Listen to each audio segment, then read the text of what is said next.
Forget romantic walks. On the frozen frontier of 1842, a father wouldn't chase a suitor away, he would force his 18-year-old daughter into a heavy linen sack, tie it tight around her neck, and shove her into bed with the stranger. They called it bundling.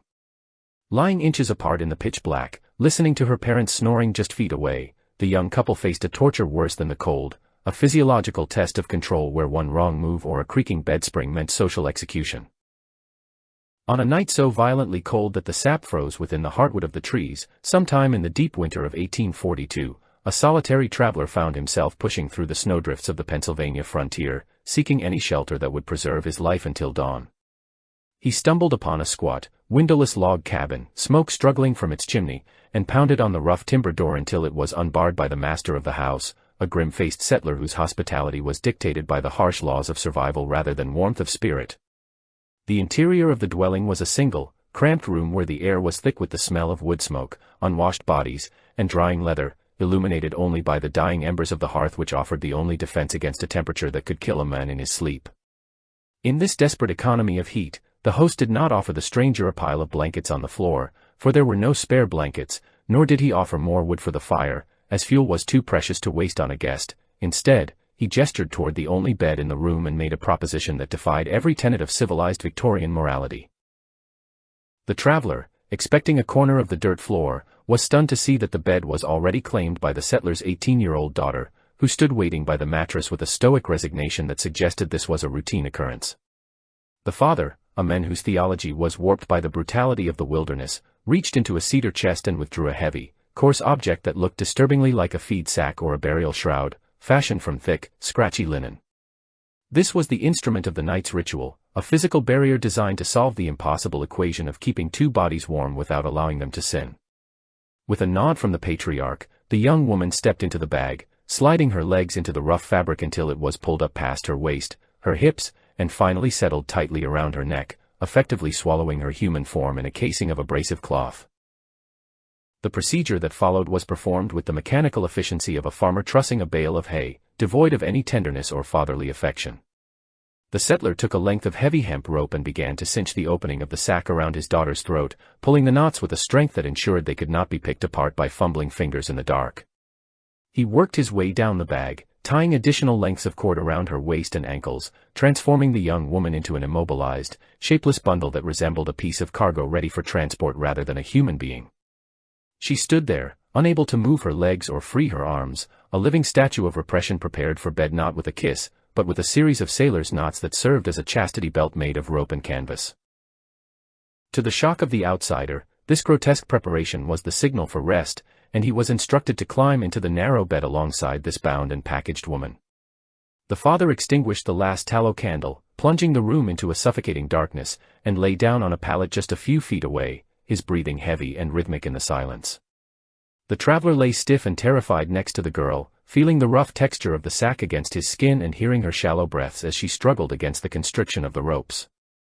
There was no romance in this proximity, only a bizarre, claustrophobic torture where two strangers were forced to share body heat across a barrier of fabric, trapped in a horizontal prison where every movement was a struggle and the air was thick with the tension of enforced intimacy. This peculiar custom, widely known across the freezing settlements of the frontier as bundling or tarrying, was not a spontaneous invention of the wilderness but a cultural import brought from the stony coasts of New England and the misty valleys of Wales. It had migrated westward along with the pioneers, taking deep root in the impoverished communities where the harsh economic realities of survival dictated the terms of romance. In a world where the winter wind found every crack in the log walls and the temperature inside the cabin often hovered just above freezing, the luxury of a private courtship conducted in a warm parlor was a fantasy reserved for the wealthy merchants of the cities. For the subsistence farmer struggling to keep his livestock alive and his family fed, the courtship rituals of the Victorian era were not just impractical, they were physically impossible. The driving force behind this practice was a ruthless calculation of resources, specifically the high cost of illumination and heat. In the year 1840, a single tallow candle represented a significant investment of labor and material, a precious source of light that was used sparingly for essential tasks like mending tools or reading the Bible. To burn a candle for 3 or 4 hours simply to allow two young people to look at one another and exchange pleasantries was considered a criminal waste of assets that could not be justified by sentiment. Similarly, firewood was the result of backbreaking labor with an axe, and feeding the hearth to keep a room warm long after the rest of the family had retired was viewed as a gluttonous indulgence. Thus, the bed became the only logical venue for romance, acting as an island of warmth in a sea of freezing air, a place where body heat could be shared without cost. When a young suitor arrived at the homestead, stomping the snow from his boots and clutching his hat in nervous hands, he was not ushered into a sitting room to be chaperoned by a vigilant aunt. There was no space for such formalities in a one-room cabin where the kitchen, the dining area, and the sleeping quarters were all contained within the same four walls. Instead, the parents would greet him with a nod and, as the evening chores concluded, simply point him toward the family bed. The transition from a formal greeting to physical horizontality was abrupt and jarring, stripping away the slow, tentative dance of seduction that characterized courtship in the civilized world. The couple was ordered to lie down together in full view of the parents and younger siblings, transforming the most intimate of acts into a public spectacle sanctioned by the patriarch. To maintain the fragile veneer of Christian morality and to prevent the obvious biological consequences of placing two young lovers under a quilt, the families employed a variety of physical countermeasures. The most iconic of these was the bundling board, a massive, heavy plank of rough-hewn pine or oak that was inserted vertically down the center of the bed. This dividing wall was often fitted with notches or grooves to keep it firmly in place, effectively turning the mattress into two separate, coffin-like compartments. Some anxious fathers, distrusting the strength of plain wood against the strength of youthful desire, would drive iron spikes or jagged nails into the top edge of the board, creating a perilous barrier that threatened to maim anyone foolish enough to attempt a crossing in the dark. In this grotesque mise-en-scene, where the boundaries of intimacy and public performance were completely erased, the lovers were expected to lie stiffly on their respective sides of the barricade. They remained fully clothed, often wearing multiple layers of wool and flannel to ward off the chill, their bodies encased in a heavy armor of fabric that was as much a deterrent as the wooden board. The young woman might be further secured by having her petticoats tied at the ankles with complex knots, or, as previously witnessed, sewn into a linen sack that rendered her lower body inaccessible. The suitor, for his part, was forced to navigate this obstacle course of wood, cloth, and iron just to hold the hand of his intended, all while maintaining a respectful distance that would satisfy the watching eyes of the family. The true psychological torture began when the last candle was snuffed out and the cabin was plunged into absolute, suffocating darkness. The parents did not retire to a separate room, for there was no separate room. They lay on a pallet just a few feet away, or sometimes even shared the foot of the same large bed. The silence of the night was filled not with the whispers of lovers, but with the rhythmic breathing and snoring of the father and mother, a constant auditory reminder of the surveillance under which the couple lay. Every rustle of the straw mattress, every creak of the bed frame, and every shift of weight was amplified in the quiet room, instantly alerting the chaperones to any potential breach of the peace. Lying there in the blackness, the young man and woman were trapped in a sensory purgatory, separated by only an inch of pine but vast oceans of social expectation. They could hear the breath of the person they desired, smell the scent of wood smoke and lie soap on their skin, and feel the radiant heat of their body traveling through the barrier, yet they were forbidden to touch. The physical proximity combined with the enforced restraint created a tension that was almost unbearable, a magnetic pull fighting against the immovable object of the bundling board. They were forced to conduct their courtship in hushed tones, discussing the price of corn or the health of the livestock, while their hearts hammered against their ribs in a frantic rhythm that had nothing to do with agriculture. This arrangement was defended by the clergy and the elders as a test of character, a trial by fire that proved the virtue of the woman and the self-control of the man. They argued that a couple who could lie together for a night without sinning was a couple built on the solid rock of discipline, fit for the hardships of frontier marriage. However, beneath this pious justification lay a pragmatic acceptance of the fact that on the edge of civilization, the rules of the old world had to bend before the realities of the new. The bundling board was a compromise between the laws of God and the laws of thermodynamics, a desperate attempt to allow the young to find mates without freezing to death or bankrupting their families in the process. Yet, despite the crude effectiveness of the wooden wall, the practice turned the act of falling in love into a bizarre endurance sport. The lovers were essentially paralyzed, afraid to move lest they disturb the board and incur the wrath of the father, who often slept with a loaded musket within arm's reach. The night became a sleepless vigil, a battle against cramping muscles and the overwhelming urge to bridge the gap. It was a romance of deprivation, where the height of passion was the accidental brushing of fingers over the rough edge of the plank, a fleeting contact that had to sustain them through the long, frozen months of their engagement. As the wind howled outside, burying the cabin in drifts of snow, the couple lay in their wooden trench, engaged in a silent war against their own biology. The parents, drifting in and out of sleep, believed that the board and the sack were sufficient to hold back the tide of nature. They placed their faith in the strength of pine and the fear of hellfire, blind to the fact that they had created a pressure cooker of emotion. In the darkness, eyes adjusted to the gloom, and hands learned to navigate the obstacles with the dexterity of thieves, testing the limits of the barrier that was meant to keep them apart, setting the stage for the inevitable collapse of the system they had built. The true, agonizing nature of this puritanical ordeal only fully descended upon the cabin when the last tallow candle was pinched out, plunging the single room into a suffocating, pitch-black darkness that was absolute and impenetrable. With the visual world erased, the other senses were forced into a state of hyper-awareness, amplifying the bizarre and claustrophobic reality of the situation where privacy was a geographic impossibility. The silence that settled over the household was not the peaceful quiet of slumber, but a heavy, expectant stillness, broken only by the rhythmic, guttural snoring of the parents who lay merely an arm's length away. To the young couple, trapped in their wooden trench, these sounds of deep sleep were not comforting. They were the auditory reminders of the jailers who guarded the gates of virtue, breathing monitors that signaled the constant, looming presence of authority. The father's heavy rasp and the mother's lighter, whistling breath created a soundscape of surveillance, a constant reminder that the lovers were not alone in the universe, but were performing on a stage where the audience was sleeping with one eye open. Lying side by side in the crushing dark, the young man and the bound woman found themselves locked in a sensory purgatory that was physically painful in its intensity. Their bodies, separated by the rough grain of the wooden board or the coarse weave of the linen sack, radiated a heat that trapped them in a bubble of rising temperature and biological urgency. The hormones of youth, suppressed by the strict moral codes of the day, surged in the darkness, creating a magnetic pull between the two bodies that fought against the physical barriers. They could smell the faint scent of lye soap and wood smoke on each other's skin, hear the accelerated thrum of a heart beating against ribs, and feel the electricity of a presence that was inches away yet miles out of reach. This was a torture of proximity, a tactile starvation where the nearness of the object of desire served only to heighten the suffering of the denial, turning the bed into a rack of frustration where the slightest shift in weight sent shock waves of tension through both parties. To mask the roar of their own blood and to maintain the facade of a chaste and proper courtship, the couple was forced to engage in a surreal, whispered theater of the mundane. While their minds raced with thoughts that would be condemned from the pulpit, their mouths were obligated to form polite, stilted sentences about the most trivial aspects of frontier life. In the intimate darkness of the bed, they discussed the projected yield of the corn harvest, the severity of the coming winter, or the health of the neighbor's dairy cow, using these banal topics as a shield against the silence. This forced conversation was a grotesque parody of intimacy, where the tone was hushed and conspiratorial like lovers sharing secrets, but the content was as dry as a church sermon. They spoke of crop rotation and scripture while their hands clenched the edges of the blanket, a desperate attempt to channel their energy into words lest it spill over into an action that would bring ruin upon them both.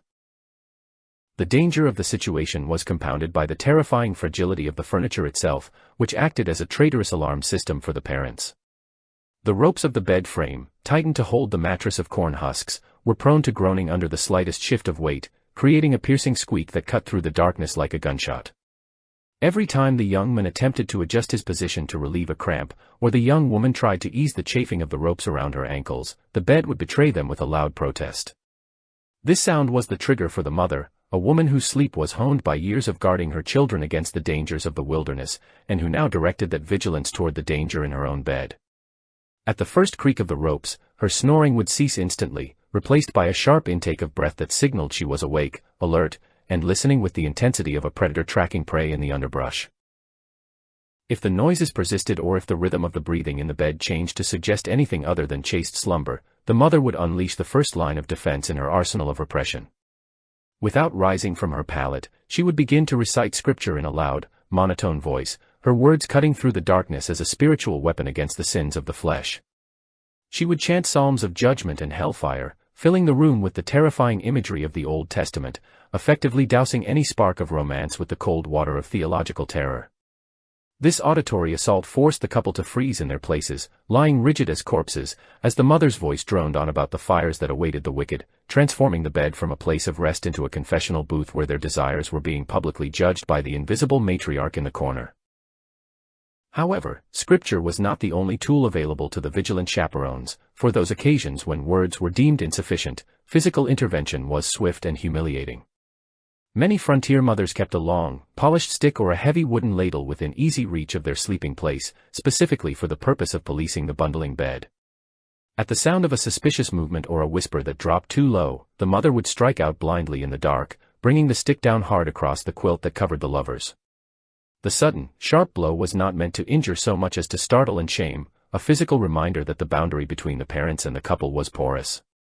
To be beaten with a stick like a misbehaving dog while lying next to one's potential spouse was a mortification that seared itself into the memory, instantly killing any romantic mood and replacing it with the cold, hard reality of their infantilization. This nightly ordeal was essentially an endurance sport, a test of will that pitted the biological imperatives of the body against the iron laws of social survival. The bundling board and the linen sack were not merely physical barriers, they were the tangible manifestations of a society that viewed pleasure as a dangerous contagion that had to be contained at all costs. The young man knew that any attempt to breach the wall, to slide a hand over the wooden plank or to cut the ropes of the sack, was a gamble with stakes that were impossibly high. It was not just a matter of parental anger, it was a matter of social existence. If he were caught violating the sanctity of the bundle, the outcry would be immediate and total, resulting in his immediate expulsion from the warmth of the cabin into the lethal embrace of the winter night. To be cast out into the snow in the dead of night, often miles from the nearest neighbor, was a death sentence in the frozen woodlands of the frontier. The fear of hypothermia acted as the ultimate contraceptive, a grim enforcer that stood just outside the thin door, waiting for a mistake. The suitor knew that if he were ejected, he would face a long, freezing trek home in the dark, or worse, he would be found frozen to death in a drift the next morning, a monument to his own lack of self-control. This threat hung over the bed like a blade, sharpening the senses and forcing the young man to lie in a state of rigid paralysis, terrified that even an accidental brush of his arm against the girl's shoulder might be misinterpreted as an assault, leading to his exile into the void.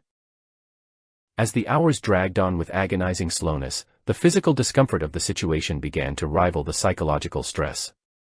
Lying in one position on a lumpy mattress filled with corn cobs, unable to stretch or turn over for fear of the noise, caused muscles to cramp and limbs to go numb.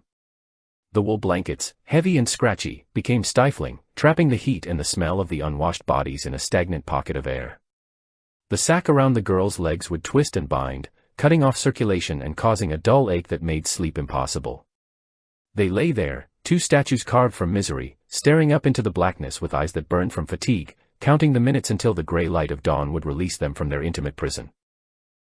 Ultimately, this bizarre ritual achieved its goal not by extinguishing desire, but by transmuting it into a shared trauma that bound the couple together in a secret pact of suffering. The romance of the courtship was stripped away, replaced by a grim solidarity against the absurdity of their elders. In the silence between the mother's psalms and the father's snores, in the space between the wooden board and the wall, a different kind of connection was forged, a mutual understanding of the madness of their world. They learned to communicate without words, to signal comfort with a slight pressure of a foot or a change in breathing, developing a language of survival that would serve them well in the harsh life that awaited them. But in the moment, lying in the dark under the threat of the stick and the snow, it felt less like love and more like a cruel and unusual punishment devised by a god who had forgotten the meaning of mercy. However, the formidable architecture of moral restraint, constructed from heavy pine boards and coarse linen sacks, ultimately proved to be a fragile defense against the relentless, primordial force of human biology that surged beneath the heavy goosedown quilts. The harsh reality of the frontier winter, which necessitated the piling on of thick bedding to prevent hypothermia, inadvertently created a microclimate of intense, humid warmth that acted as a powerful incubator for desire, turning the bundling bed into a pressure cooker where the laws of physics conspired against the laws of the church. As the hours of the night stretched on and the core temperatures of the young couple rose within the cocoon of feathers and wool, the rigid discipline that had been preached from the pulpit began to dissolve, replaced by a drowsy, hypnotic state where the proximity of another human body became the only reality that mattered. The physical barriers, intended to be insurmountable walls of virtue, slowly transformed in the minds of the lovers into merely physical puzzles that begged to be solved, turning the grim ordeal of the night into a high-stakes game of strategy and stealth where the prize was the forbidden touch of skin against skin. The historical chronicles of New England and the expanding West are replete with whispered anecdotes and court records that testify to the utter failure of the bundling board to keep the peace, revealing that the barrier often served as a catalyst for the very behavior it was meant to suppress. The heavy wooden plank, no matter how securely wedged between the mattress and the frame, was not a fixed part of the architecture, but a movable object subject to the laws of friction and persistence. In the dead of night, when the cabin was silent, The board would often undergo a mysterious migration, shifting imperceptibly to the side or tilting at an angle that created gaps large enough for a hand or a leg to slip through. These movements were rarely sudden or violent, which would have alerted the sleepers nearby, but were executed with the patience of a glacier, a millimeter at a time, until the fortification was breached by the sheer, silent willpower of two people determined to bridge the distance between them. The parents, upon whose vigilance the entire system of morality rested, were frequently the unwitting accomplices in this subversion, their biological capacity for surveillance utterly compromised by the brutal economic realities of their existence. The father, having spent 14 hours swinging an axe or wrestling a plow through stony soil, and the mother, exhausted from a day of scrubbing, churning, and cooking, fell into a slumber that was less like sleep and more like a comatose state of physical recovery. Their snoring, which filled the small room with a rhythmic, droning noise, became not a sound of surveillance, but a veil of auditory cover that masked the rustling of straw and the whisper of movement in the bed. The young couple quickly learned to time their movements to the cadence of their parents' breath, utilizing the heavy sighs and snorts of the exhausted elders as the soundtrack for their clandestine operations, secure in the knowledge that nothing short of a collapsing roof would rouse the chaperones from their stupor. For the young women who had been sewn into the linen sacks, the challenge was far more complex and tactile, requiring a level of dexterity and determination that turned the bed into a theater of silent escapology. The heavy hemp knots tied by the father were formidable, designed to hold fast against struggle, but they were not impervious to the combined ingenuity of two desperate people working in the dark.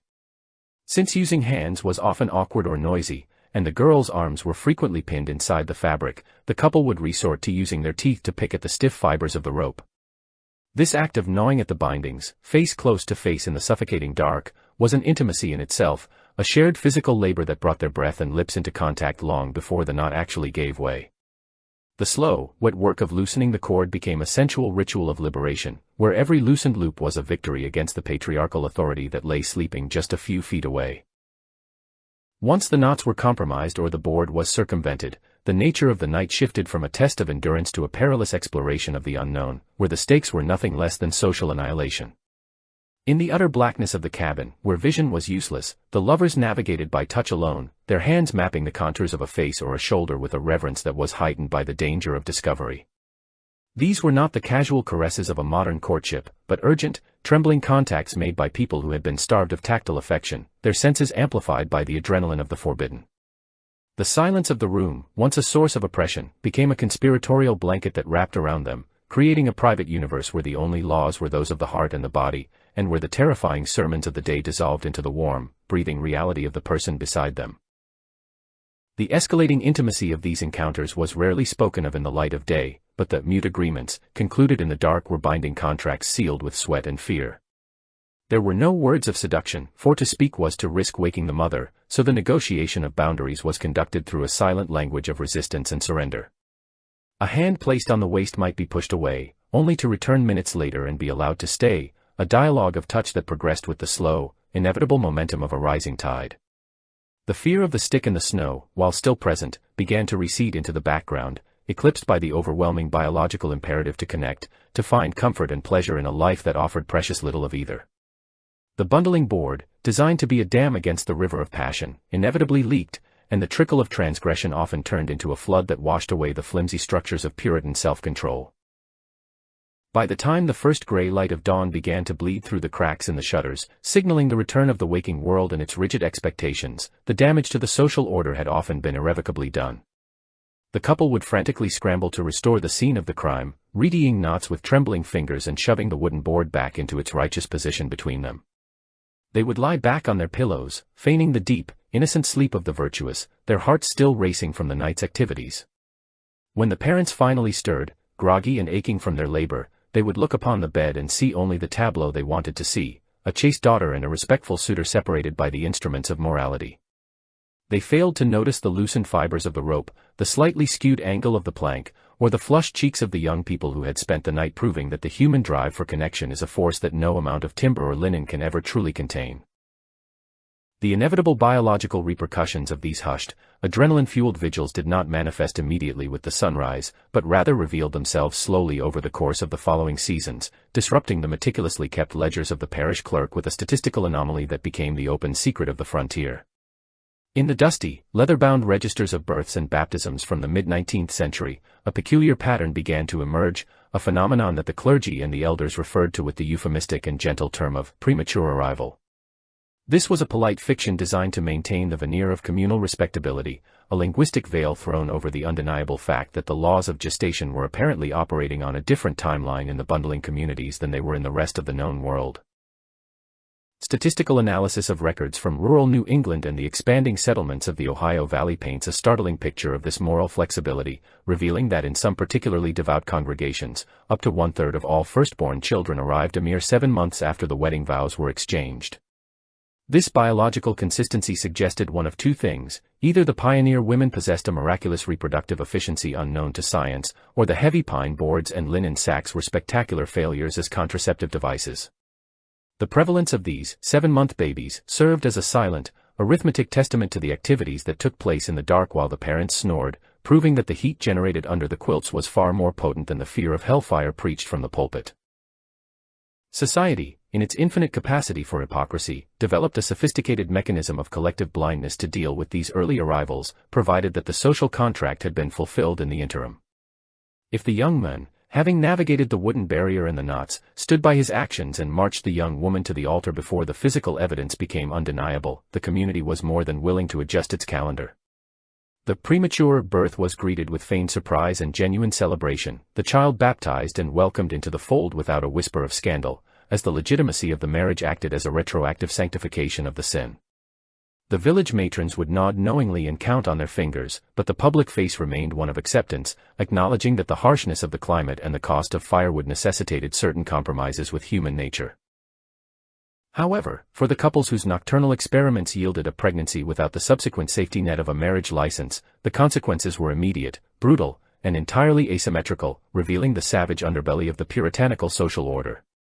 The moment the young woman's condition could no longer be concealed by the loosening of corset strings or the wearing of heavy aprons, the atmosphere in the cabin shifted from one of hopeful courtship to one of catastrophic ruin.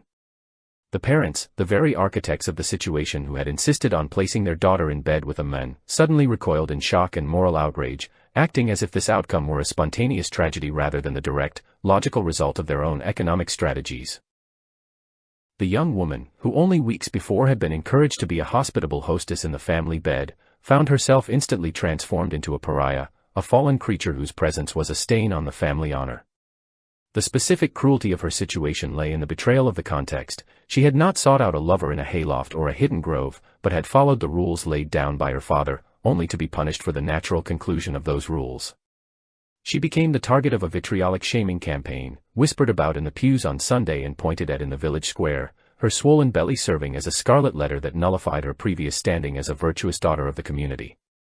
The psychological weight of this rejection was crushing, isolating her in a home that had suddenly become a prison of resentment, where every glance from her mother was an accusation and every word from her father was a judgment.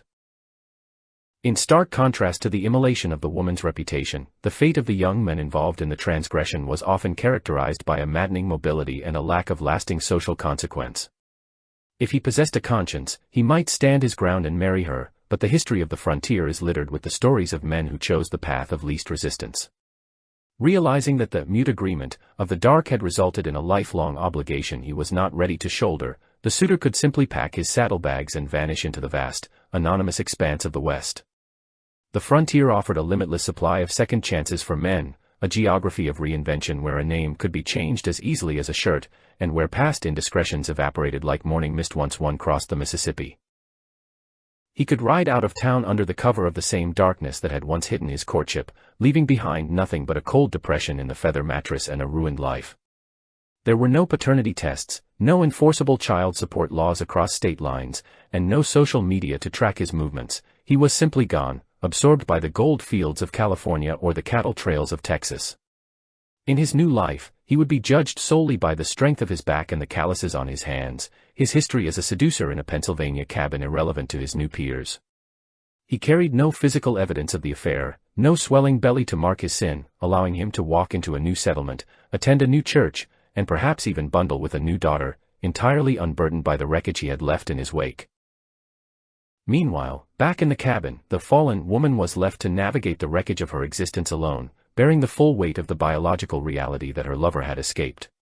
She faced the terrifying prospect of childbirth without the support of a husband, a dangerous medical event made infinitely worse by the social stigma that surrounded it. In some severe cases, the local midwife might refuse to attend to her, or the church might deny the child baptism, viewing the infant as the fruit of sin that should not be blessed. The economic impact was equally devastating. An unmarried mother on the frontier was a financial liability, an extra mouth to feed with no husband to provide labor, often dooming her to a life of servitude within her own family or forcing her into the grim existence of the town washerwoman or seamstress, living on the fringes of the society that had created her predicament. The bundling board, that heavy slab of pine which had stood as the silent sentinel between them, remained in the corner of the room, an inert witness to the tragedy it had failed to prevent. It was not burned or discarded in a fit of remorse. Instead, it was often simply wiped down and returned to the barn or the loft, waiting for the next suitor, the next sister, or the next generation. The parents, trapped in their own cycle of poverty and tradition, rarely questioned the validity of the custom itself, blaming the moral weakness of their daughter rather than the absurdity of the ritual. They would rationalize the disaster as a specific failure of character rather than a systemic flaw, convincing themselves that with stricter knots or a heavier board, the next courtship would yield a wedding instead of a scandal. This cycle of entrapment and abandonment revealed the deep, structural misogyny embedded in the survival strategies of the era, where women were used as economic pawns in the game of marriage, their virtue leveraged against the cost of firewood. The young woman had been placed in the trap by her father, the bait in a game of thermal efficiency, and when the trap snapped shut, she alone was left to bleed. The bitter irony was that the very community that shunned her was populated by people who had been conceived in exactly the same manner, 7-month babies, grown into judgment elders who now enforced the rules they had once broken. It was a conspiracy of silence and shame, a collective agreement to punish the one who got caught while celebrating the system that made getting caught inevitable. As the seasons turned and the child was born, the young mother would look down at the infant, seeing the face of the men who had whispered promises in the dark and then ridden away. She was a casualty of the cold, a victim of a society that valued heat over humanity, and her life became a cautionary tale whispered to other girls as they were sewn into their own sacks. The bundling bed, intended to be a vessel of courtship, had become a shipwreck, leaving her stranded on the rocks of social ruin while the rest of the world sailed on, warm and self-righteous, into the future. The legacy of the night was not love, but a hard lesson in the cost of warmth, paid for with the currency of a woman's life. The final, devastating chapter of this frontier ritual was frequently written not in the ink of a marriage license, but in the frozen blood of a tragedy that stunned the region with its sheer, breathtaking hypocrisy. In one harrowing case preserved in the oral histories of the Pennsylvania borderlands, the morning sun rose to illuminate a scene of domestic catastrophe that shattered the fragile peace of the household. The father, rising from his pallet to stoke the dying fire, approached the bundling bed to wake the young couple, only to find the heavy linen sack, which he had tied with such righteous force the night before, lying empty and discarded on the cornhusk mattress. Upon closer inspection, the patriarch discovered that the complex knots he had tied around his daughter's neck and waist had not been untied by patient fingers, but had been violently slashed open with a sharp knife, the jagged edges of the fabric testifying to a desperate and irreversible act of liberation that had occurred while he slept. The young suitor, the man who had wielded the blade and initiated the breach, was nowhere to be found, having slipped out of the cabin and into the pre-dawn mist long before the rooster crowed. He had fled the scene of his conquest like a thief in the night, leaving behind only the ruin of the girl's reputation and the physical evidence of their transgression, knowing that the open trail offered him anonymity while the four walls of the cabin offered her only a cage. The father's reaction to this abandonment was not a pursuit of the men who had violated his hospitality and his daughter, but an immediate, blinding explosion of rage directed solely at the victim he had placed in the trap. In his warped moral calculus, the failure of the sack was not a failure of the system or the men, but a failure of the woman's will, a sign of an inherent promiscuity that had invited the knife. Driven by a fury that overrode all paternal instinct, the father roused his daughter from her weeping vigil in the corner of the room, his shouts filling the small space with accusations of harlotry and sin. He did not see a frightened girl who had been subjected to an impossible test, he saw a damaged asset, a vessel of shame that had allowed herself to be spoiled under his own roof. With a cruelty that stands as a dark monument to the era's misogyny, he opened the heavy timber door to the biting wind of the winter morning and physically cast his own child out into the snow. He declared her dead to the family, a biblically inspired disownment that stripped her of shelter, food, and kin in a single breath, slamming the door on her pleas and bolting it against the flesh and blood he had raised. The girl, humiliated beyond the capacity for speech and wearing only the thin shift she had slept in, found herself standing in a world that had turned instantly and lethally hostile. The shame of her expulsion was so absolute that she could not bring herself to walk the mile to the nearest neighbor to beg for warmth, knowing that the news of her disgrace would travel faster than she could walk. To knock on another door would be to admit that she had been used and discarded in her father's bed, a confession that was worse than death to a mind conditioned by the rigid expectations of the frontier. Instead of seeking salvation, she turned toward the deep, silent woods that bordered the settlement, seeking the anonymity of the trees to hide her burning face from the judgment of the clearing. For 2 days, the community went about its business, the smoke rising from the chimneys and the axes ringing in the distance, while a human life slowly extinguished itself in the frozen underbrush just beyond the edge of the fields. When a hunting party finally stumbled upon her, the scene they discovered was a haunting tableau of the ultimate cost of the bundling tradition. She was found curled in the fetal position at the base of a massive oak tree, her body frozen as hard as the stone of the earth, covered by a light dusting of fresh snow that served as the only blanket she would ever find. Her skin was blue and marble-like, her eyes frozen shut, but it was her hands that drew the horrified gaze of the men who found her. In her final moments of delirium and freezing, she had not reached for a branch or a stone, but had clutched a torn, ragged strip of coarse linen cloth to her chest with a grip that death had made permanent. It was a piece of the sack she had been sewn into, the very instrument of her oppression that she had carried with her into the void.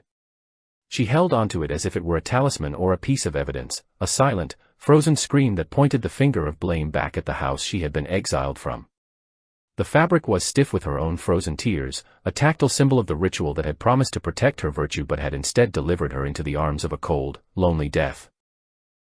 The reaction of the society that had invented and enforced this monstrous method of control was a masterpiece of collective denial and moral washing of hands. When the body was brought back to the settlement, there was no public outcry against the father who had thrown her out, nor was there a hunt for the men who had cut the sack. The minister spoke of the tragedy as a cautionary tale of the weakness of the flesh and the consequences of straying from the path of righteousness, subtly shifting the narrative to blame the victim for her own demise. The townspeople whispered that she must have tempted the boy, that her will was not strong enough to resist the devil, effectively absolving the community of its complicity in the architectural torture that had led to the event. The father, standing over the grave of the daughter he had murdered with his pride, accepted the condolences of his neighbors with a stoic, stony face, viewing himself as a man who had done what was necessary to purge sin from his house. He did not weep for the girl, but for the blemish on his standing, a grief that was entirely selfish and devoid of humanity. After the earth was shoveled over the pine box, the life of the cabin returned to its brutal, rhythmic normalcy, the gap in the family circle closed by the relentless demands of survival. The empty space in the bed was smoothed over, the straw mattress turned, and the memory of the girl was buried deep beneath the daily struggle for existence. However, the most chilling aspect of this finale was the fate of the inanimate object that had sat at the center of the drama. The heavy wooden bundling board, the plank of pine that had failed to keep the lovers apart, was not burned in a fire of repentance nor chopped into kindling in a fit of grief. Instead, it was retrieved from the corner where it had fallen during the expulsion, wiped clean of any dust, and carried without ceremony out to the barn or the storage shed. There, it was leaned against the wall in the shadows, waiting with the patience of an executioner's axe. It remained there, preserving its potential for future use, while the younger daughter of the family, a girl of perhaps 14 or 15, watched its removal with wide, terrified eyes. She knew, with a sinking dread that settled in the pit of her stomach, that the board was not retiring, it was merely resting. In a few years, when she reached the age of courtship, the same father would retrieve the same board and the same sack. He would command her to lie in the same bed with a stranger to save firewood, repeating the cycle of temptation and punishment with a blind adherence to tradition.